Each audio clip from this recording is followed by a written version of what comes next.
I've seen investors lose their entire 1031 exchange and trigger the exact tax bill they were trying to avoid over mistakes that had nothing to do with the property itself. Not a bad deal, not a bad market, timeline mistakes. Today, I'm walking through the three most common ones I see and exactly how to avoid each one. Quick note before we get started, this is educational content, not personalized tax or legal advice. Every exchange depends on individual facts and circumstances, so always work with your CPA and attorney before you begin. I'm Johnny Lynum, investor, financial advisor, retired lieutenant colonel, U.S. Air Force, and I help real estate investors move from active to passive management through 1031 exchanges. Today, we're going to talk about the missteps that can unwind those 1031 exchanges. Let's go. Before I get into the three mistakes, here's the pattern worth noticing up front, because a lot of times, almost none of the exchanges I've seen fall apart are because of the tax code itself. They fall apart because of planning and timing. Keep that in mind as we go through these, because it's extremely important as we walk through so you don't make the same mistakes. All right, mistake number one, waiting too long to line up a QI. So waiting too long to line up a QI or qualified intermediary. Your QI needs to be in place and ready before your property closes, not after you've already accepted an offer, and definitely not after the sale is closed. If your sale proceeds land in your personal bank account, even for a single day, the exchange is disqualified. There's no fixing it after that fact. I've seen sellers get so focused on negotiating price and terms with the new buyer that the qualified intermediary becomes an afterthought, something they figure they'll sort out closer to closing. By then, it's often too late to properly structure the exchange documents. The fix is simple. Treat lining up your QI as step one of selling the property. And check the box at the beginning and on your way to the closing table is too late. So rolling into that, now looking at mistake number two, underestimating the 45-day clock. This is extremely costly. Sellers who are they're not actually managing the identification window. And so one of the things that you really have to focus on with that 45-day clock is understanding what's going on with the clock. Because the thing is, you can't be trying to go through real time and figure this out after you're already on the clock. And so a lot of times they don't understand the strategy and they think they have plenty of time. And because you at the same time, you're going through, you're touring the properties, you're trying to negotiate terms, you're coordinating financing, all while that clock keeps running through weekends and holidays with zero extensions.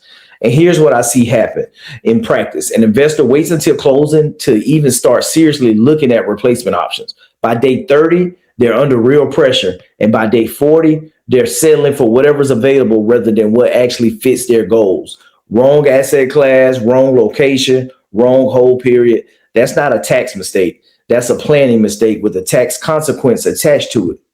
And so that's one of the big things that you have to look at. And understanding the fix for this is simply to identifying and vetting replacement options early. And this includes DST options, which don't require you to personally negotiate a purchase contract well before your current property even goes under contract. You should be having these conversations with your team and looking at these opportunities. And now going through, we're going to look at mistake number three and understanding trading down in value without realizing the tax consequence. To defer 100% of your capital gains tax, your replacement property generally needs to be of equal or greater value than you sold your property for. And you need to reinvest all of your net proceeds. If you take any cash out along the way or the replacement property costs less, you may owe tax on that difference, what the IRS calls boot. I've talked with investors who were confident they fully deferred their gain, only to find out at tax time that a portion was actually taxable simply because they didn't run the numbers carefully before choosing a replacement property. This is a case where a 5-minute conversation with your CPA before you commit to a purchase price can save you a surprise bill later down the line.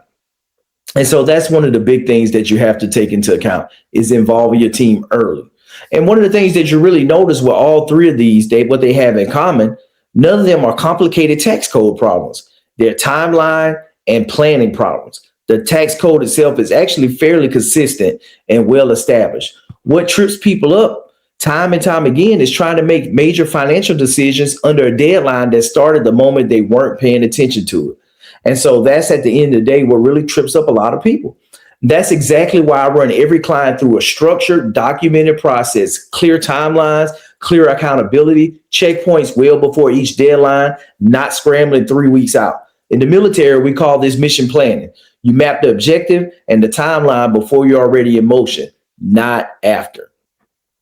And so that's the thing when you really start looking at the time to start planning. And my honest recommendation at the end of the day, if you're even thinking about selling appreciated property in the next 6 to 12 months, the time to start planning your exchange is now, before you've listed the property, not after you're already under contract with the buyer and the clock has started without your input. That's the last place that you want to be during this whole process. If that's where you are, let's talk through your specific timeline. I would love for you to book a complimentary call at johnnylynum.com/call, and we'll map out what a properly sequenced exchange looks like for your situation. We respond within 1 business day. Hey, would love to have that conversation and to help you get moving on your next exchange. Let's go and let's make some equity happen together, guys. I'll see you on the next video.